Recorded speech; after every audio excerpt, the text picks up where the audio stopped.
Exercise 4.2 का last question जो है हमारे पास वो क्या कहता है। हमारे पास वैल्यू दी गई है क्वेश्चन नंबर 5 जो है। Question number 5, if a is equal to 9, b is equal to 12 और c की वैल्यू जो है वो भी हमारे पास गिवन है, वो 15 है। a b c की वैल्यू ये है and s is equal to a plus b plus c divided by 2 और s की वैल्यू जो है वो इस चीज़ के बराबर है। वो फिलहाल s की वैल्यू यहाँ पे क्या है, अननोन है, क्योंकि हमारे पास a b c की वैल्यू गिवन है और s की वैल्यू में हमने पहले सिंप्लीफिकेशन करनी है और उसके बाद s की वैल्यू मालूम करनी है। तो अब यहाँ पे हमसे रिक्वायर्ड क्या है, कहता है कि फाइंड द वैल्यू ऑफ इसकी वैल्यू हमने मालूम करनी है s इंटू एस माइनस ए into S minus B into S minus सी होल स्क्वायर। इस एक्सप्रेशन की हमने वैल्यू मालूम करनी है कि इस एक्सप्रेशन की वैल्यू कितनी है। अब यहाँ पे अगर हम क्वेश्चन को देखें तो यहाँ पे हमारे पास a यूज हो रहा है, b यूज हो रहा है, c और a b c की वैल्यू तो गिवन है और यहाँ पे s भी यूज हो रहा है, लेकिन यहाँ पे हमने s की वैल्यू पहले इसके लिए हमने मालूम करनी है। तो आते हैं पहले हम फर्स्ट वी फाइंड पहले हमने मालूम करनी है वैल्यू ऑफ x s की वैल्यू हमने मालूम करनी है और इसकी वैल्यू क्या है, a plus b plus c divided by 2। तो यहाँ पे हमारे पास a b c की वैल्यू गिवन है, यहाँ पे पुट कर लेते हैं। a की वैल्यू है हमारे पास 9 प्लस b की वैल्यू 12 प्लस c की वैल्यू जो है 15 है divided by 2। s is equal to यहाँ पे हमारे पास आ जाएगा 15 प्लस 12 से हमारे पास 27 आ जाएगा। 27 के साथ अगर हम 9 को ऐड करें तो हमारे पास 36 जो है ये आंसर आएगा डिवाइडेड बाय 2। 2 1 2 और यहाँ पे 1 रह चुका है 16 और 2 8 16। s की वैल्यू हमारे पास 18 जो है वो आ चुकी है।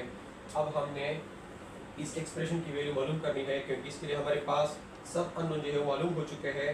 तो आते हैं now s into S minus A into S minus B into S minus C whole square root is equal to. अब यहाँ पे s की वैल्यू पुट करें। s की वैल्यू क्या है, 18 इंटू 18 माइनस a की वैल्यू 9 है इंटू s की वैल्यू 18 माइनस b की वैल्यू 12 इंटू 18 माइनस c की वैल्यू जो है वो 15 है और होल स्क्वायर रूट अपनी जगह पे लिख दिया। तो हमारे पास आ जाएगा 18 इंटू 18 माइनस 9 से हमारे पास 9 आ जाएगा और 18 माइनस 12 से हमारे पास 6 आ जाएगा और 18 माइनस 15 से हमारे पास 3 आंसर आएगा और होल स्क्वायर रूट जो है वो अपनी जगह पे लिख दिया। तो अब यहाँ पे इसकी हमने मल्टीप्लिकेशन करनी है।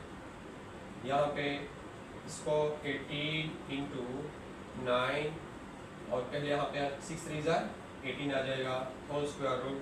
अब यहाँ पे हम इन तीनों की मल्टीप्लिकेशन कर लेते हैं। पहले हम 18 मल्टीप्लाई बाई 18 कर लेते हैं, इन दोनों को लास्ट में फिर हमने 9 मल्टीप्लाई करना है।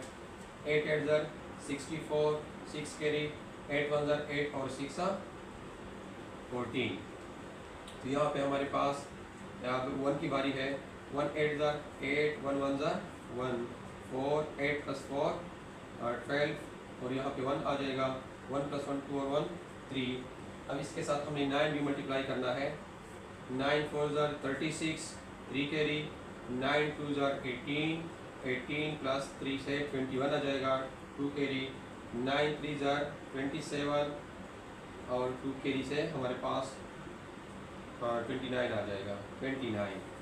तो हमारा आंसर जो है 2916 जो है वो आ चुका है और इसकी स्क्वायर रूट जो है अब यहाँ पे हमने कैलकुलेटर के जरिए भी मालूम कर सकते हैं और जो तरीका हम लोग लोअर क्लासेस में पढ़ चुके हैं इससे भी हम मालूम कर सकते हैं।